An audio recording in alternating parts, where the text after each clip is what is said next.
All right, so we're back, and today we're going to be taking a deep dive into Ohio State's journey Okay. after that huge win they had against Tennessee Right. in the college football playoff. Yeah, big win. We've got a really interesting mix of sources for this one. Mm-hmm. We've got game recaps, Yeah. some really cool in-depth expert analysis, Yeah. and that analysis actually uses this unique graded format, which I think Interesting. you'll find pretty cool. Okay. Yeah, I'm excited to hear about that. And then, of course, we've got commentator opinions, right? Gotta have the commentator It's opinion. always good to have those hot takes. Yeah, the hot takes. Yeah. So our mission today is to really understand how Ohio State managed to rebound Okay. from that Michigan loss, which was a tough one, Yes, definitely. and what it all means for their upcoming Rose Bowl rematch against Oregon. It's a great story, of redemption and resilience. Yeah. And these sources really capture the different sides of it. I think we'll have a good conversation today. I think so, too. Yeah. So to really grasp just how big this win was, Okay. we kind of have to rewind a little bit. Back to the mood before the Tennessee game. Yeah. Ohio State was coming off of that tough loss to Michigan. Right. There were tons of questions about their consistency. Could they actually make a comeback? Right. And, Paul Finebaum in particular Oh, yeah. had some thoughts, let's just say. Because he did. He always does. He did. Yeah. He really did. And What did he have to say about this? he went on the record saying that he had some serious reservations about Ohio State's ability to bounce back. The Michigan loss had really shaken people's confidence, in their ability to perform under pressure. It makes sense, though, right? I mean, it's a big rivalry game, a lot of emotion there. Absolutely. Absolutely. But to come back from that is pretty huge. And then they just come out and they explode onto the field Right. against Tennessee. Yeah. The offense was on fire. They were unstoppable. I mean, that's where this whole five-leaf rating system in the analysis comes in. Oh, yeah. Tell me about that. That's so interesting. Yeah, so it's a really unique way Yeah. to break down the game, like the different aspects of the game. And five leaves is like the best, right? Okay, so 5 leaves, the best. The best, Yeah. And guess what? The offense, 5 leaves. Wow. So they totally aced it in that area. They aced it. They were incredible. And what I find fascinating is that the analysis doesn't just say, like, oh, they played well. Right.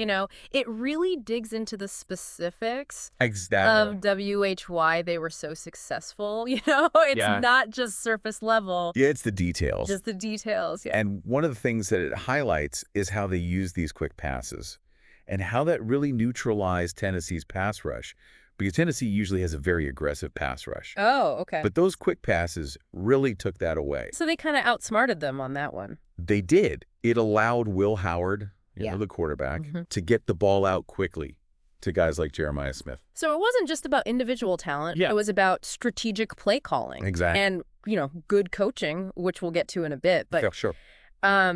yeah, sticking with the offense for now. Oh. I mean, Will Howard's performance Oh, my gosh. was just incredible. He was on fire. Remember, he had kind of struggled against Michigan, Yeah.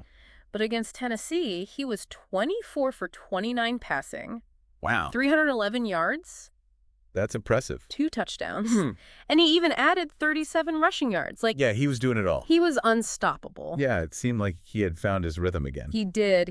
And the analysis suggested that the coaching staff made some adjustments that really played to his strengths and allowed him to regain his confidence. Yeah, that's so important. Yeah, definitely. That confidence can make all the difference. Oh, absolutely. Yeah. And then, of course, you've got Jeremiah Smith. Right. 6 catches, 103 yards, 2 touchdowns. He was practically unstoppable. Yeah, especially that 37-yard touchdown in the opening drive. Oh, yeah.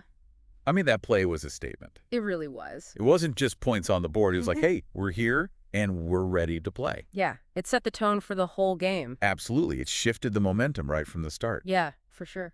It was incredible. And speaking of making statements, we got to talk about the defense. Yeah, the defense. They were phenomenal, completely shutting down Tennessee. Another 5-leaf rating. Wow, so they aced that one too. Aced it, yeah. Wow. Iamaleava didn't complete a pass until the second quarter. No. They held Tennessee's offense to I think it was the lowest number of total yards they've had all season. That's crazy. It was a clinic, like a defensive masterclass. Yeah, like textbook defense. Textbook, exactly. It makes you wonder, though. Yeah. Was Tennessee just completely outmatched? Right. Or did Ohio State just, elevate their game to a whole other level? That's the question, isn't it? Mm. Were they playing with this, like, renewed purpose after that Michigan loss? Yeah, like they had something to prove. Right, and the analysis seems to suggest that, yeah, they really did step up their game. Okay. But it also acknowledges that Tennessee, they had their struggles, especially with Sampson's injury, that really hurt their run game. Right. Yeah, they were missing a key player there. They were, and that definitely played a role. But it's hard to say, even if Sampson had been healthy, Yeah, it's hard to say. if they could have matched Ohio State's intensity that day. It's interesting because this five-leaf rating system, it doesn't just apply to the teams. Oh. It also applies to the coaching. Oh, wow. And after some, let's just say, questionable decisions against Michigan, the Ohio State coaching staff earned a perfect score against Tennessee. 5 leaves. 5 leaves. Wow, that's a turnaround. It is. It is, and the analysis breaks down, exactly why they made adjustments, they put players in positions to succeed, and they seem to really learn from their mistakes against Michigan. It sounds like they really took that loss to heart and used it as a learning experience. They did, which I think is, huge credit to the coaching staff that they were able to adapt and strategize like that. Yeah, absolutely. That's the mark of a good coaching staff for sure. It wasn't all perfect, though, right? Oh, of course not. There's always something. There's always something. Yeah. The officiating Right. received a 1-leaf rating. Oof, that's rough. Yeah, the lowest possible score. Wow. There were some missed calls, and some of them were pretty questionable, particularly that potential pass interference on Smith's end zone interception. Yeah, I remember that one. That was controversial. Yeah, it was. It could have changed the momentum of the game. Absolutely. Now, the analysis doesn't try to hide this controversy. It acknowledges that some of the calls were iffy Yeah. and that they did benefit Ohio State. Right. But it also emphasizes that even with those calls, Ohio State was still dominant. Yeah, that their performance was undeniable. It was. But I think it raises an interesting question, right? What's that? About the role of officiating in these high-stakes games. Yeah, for sure. How much impact can those missed calls really have? It's something that everyone always debates, right? Yeah. Like, how much do the refs actually influence the outcome of the game? Exactly. It's a tough question. It is a tough question. So, okay, we've got this dominant win, Mm-hmm. a team that seems to have found their groove again, Right. and a coaching staff that has proven that they can adapt. It's all looking good for them. It is. It is. But now all eyes are on the Rose Bowl. The big one. Ohio State versus Oregon, round 2. Round 2, I'm so excited for this one. Me too. It's going to be a good one. I think it's going to be even better than the first game. Yeah. Remember, they played earlier this season? They did. Oregon won, but it was close. It was a close one, 32-31. Yeah. So, Ohio State's going to be looking for revenge. Oh, yeah. Absolutely. And Will Howard, he's already said that he wants to make it right, Good for you. which I think is, that's what you want to hear. Definitely. But there's another thing we have to consider. What's that? Oregon has had a much longer layoff than Ohio State. Oh, yeah, that's true. And some commentators, like Paul Finebaum, they're worried that this could actually work against Oregon. You would think that extra rest would be beneficial. Right. But yeah, Finebaum's argument is that too much time off can lead to a loss of momentum, that competitive edge that they need. It's a delicate balance. It is. You want your team to be rested, Yeah. but not rusty. Not rusty, exactly. So that's the big question. Yep. Will this long layoff actually end up hurting Oregon? We'll have to see. That's what makes this game so unpredictable. It really does. It just adds another layer of intrigue. Absolutely. So at the end of part 1 here, we've got this sense of Ohio State's resurgence. Mm-hmm. We've got this looming question of Oregon's layoff. And we have this undeniable fact that this Rose Bowl rematch is going to be a must-watch event. Oh, I'm going to be glued to the screen. Me too. And we're just getting started, right? In part 2, we'll dive deeper into those crucial factors that could determine the winner. I can't wait. This is going to be good. So stay tuned. Definitely. So, we talked about how Ohio State really shut down a lot of doubters with that win against Tennessee. Oh, yeah. They made a statement for sure. They did. Big time. But, the question now Mm-hmm. is, can they keep that same energy going? Can they keep that momentum, that fire, heading into the Rose Bowl? That is the question, isn't it? Because, Yeah. let's not forget, Yeah. Oregon is not just some random team they're facing. They're a good team. They're a good team. They beat Ohio State earlier this season. Right, and I think that's a really interesting point that the analysis brings up, Yeah. is that Oregon's win earlier this season, it could actually play a psychological role in this rematch. Ohio State obviously wants redemption, Yeah.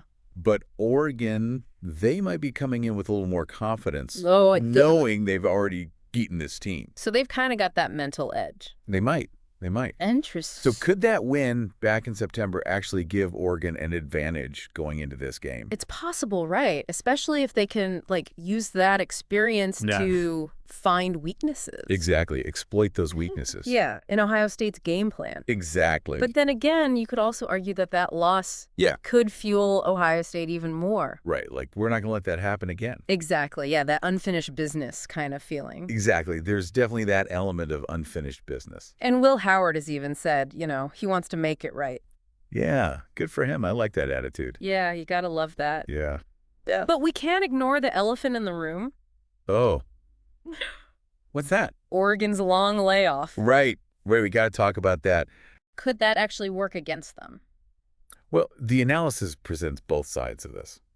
Okay. Yeah. On one hand, you could say, hey, extra rest is great. Yeah. Right? Oregon is coming in fresh, hopefully injury-free. Yeah. No wear and tear. No wear and tear. Yeah. They've had plenty of time to study Ohio State's game film, really fine-tune their strategies, maybe even come up with some new plays. So they've had a lot of time to prepare. A lot of time, yeah. Okay. But, like Paul Finebaum was saying, there's also the risk of losing that competitive edge. Yeah. That sharpness that comes from playing regular games. Oh, yeah, like you get out of practice. Exactly. It's like you get out of practice. If you're not playing regularly, you might not be as sharp. Exactly. You might come out a little flat. Yeah, so it's that classic debate, right? It is. Rested versus rusty. Rested versus rusty. And it's honestly impossible to say which one it's going to be for Oregon. We'll have to wait and see. Yeah, it could help them. It could hurt them. Who knows? That's the beauty of it. Yeah, exactly. It's unpredictable. It really is. And that's part of what makes this rematch so exciting, right? Absolutely. You got these two incredible teams. Powerhouse teams. Powerhouse teams. Both with something to prove. Yeah, and so many different factors could swing the game either way. So many factors, yeah. I mean, it sounds like it's going to be a nail-biter. Oh, without a doubt. And I think to really get a feel for the potential drama, we need to look at some of the key players. Yeah, the matchups. Yeah, the matchups that could decide the game. Let's do it. We've already talked about Will Howard, Jeremiah Smith. Right. Who else should we be watching on the Ohio State side? Well, the analysis really emphasizes how important Ohio State's offensive line is going to be in this game. Okay. Because they're going up against a tough Oregon defensive front known for their aggressive pass rush. Okay. And for people who maybe aren't as familiar with all the football lingo, can you break down what a pass rush is and why it's so important?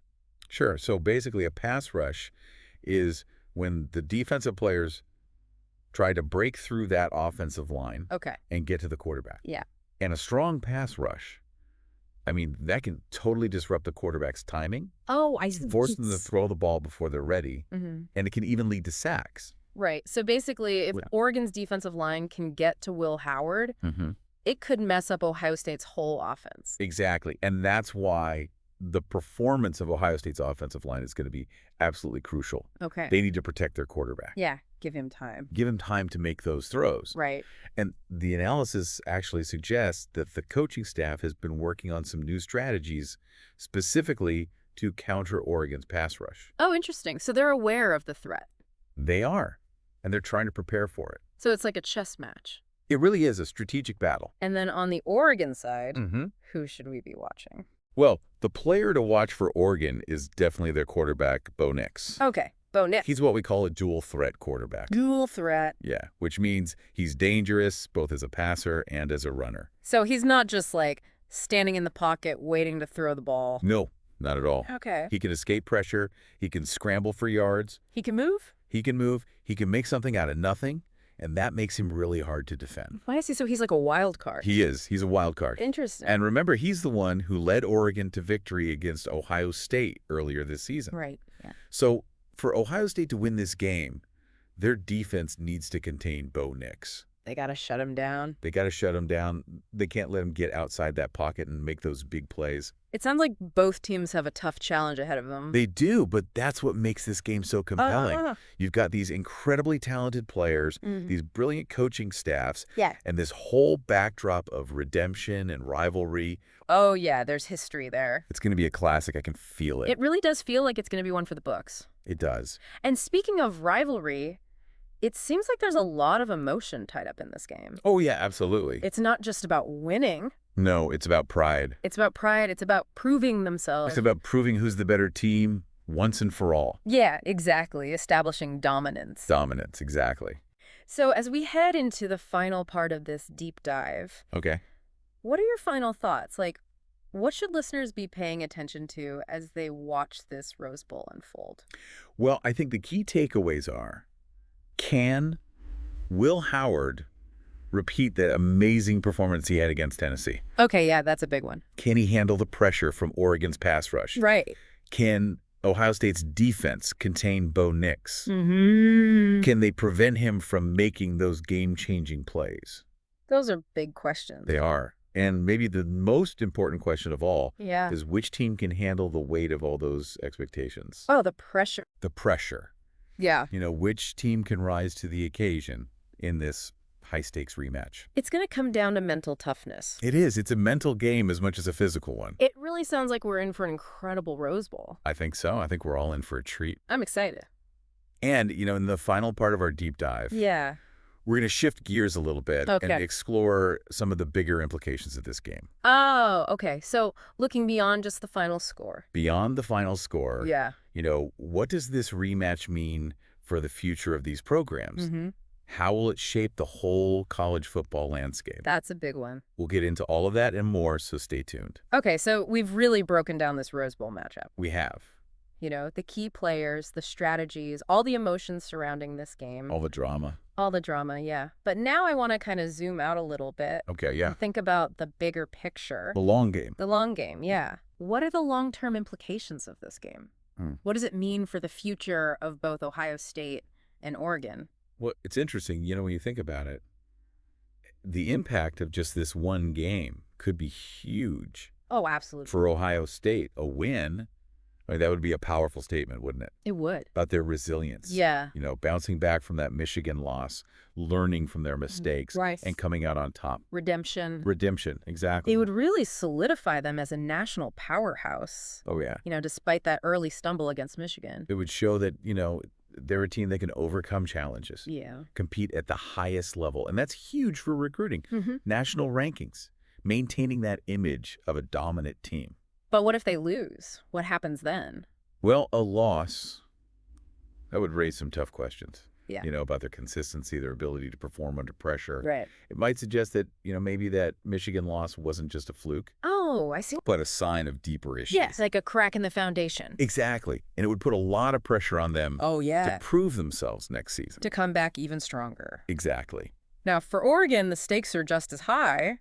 Oh, absolutely. But the implications are a little different, right? Yeah, a little bit. What would a win mean for them? A win for Oregon, that would be a huge boost for their whole program. Okay. Solidify their status as a real national contender. Okay. It would prove that, that win against Ohio State earlier this season, that wasn't just a lucky break. Right. It was a sign that they're a force to be reckoned with. So they're the real deal. They're the real deal. Exactly. And that would, do amazing things for their recruiting. Oh, yeah. And just their overall national perception. Absolutely. But what if they lose? What happens on that side of things? Well, a loss for Oregon, it wouldn't be as devastating as it would be for Ohio State. Okay.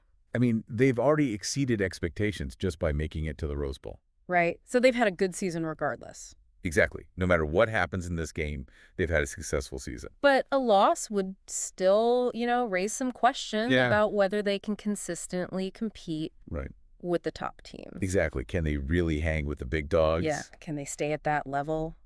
It might suggest that, they're not quite ready to take that next step. I see. To becoming a true national powerhouse.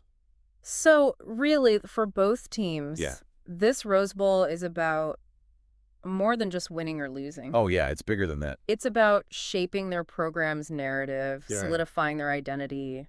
Right, and setting the stage for what comes next. Yeah, the future of their programs. Exactly. It's a lot riding on this A game. lot riding on it. Yeah, it's crazy.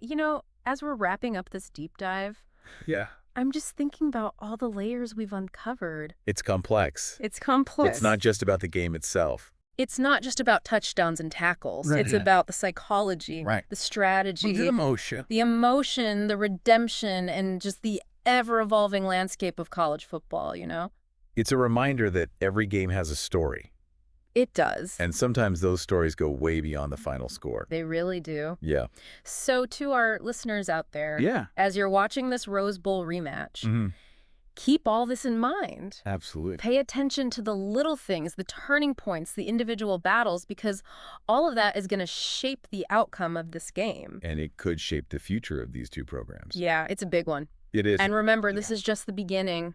Right. The Rose Bowl will give us some answers, but it'll also create new questions. New challenges. New challenge, new chapters in this, ongoing saga of college football. The story never ends. It never ends, does it? Nope. And we'll be here We will to dive deep into those new chapters as they unfold. always. But until then, keep exploring, keep learning, and keep that passion for the game alive. Go Bucks. Thanks for joining us.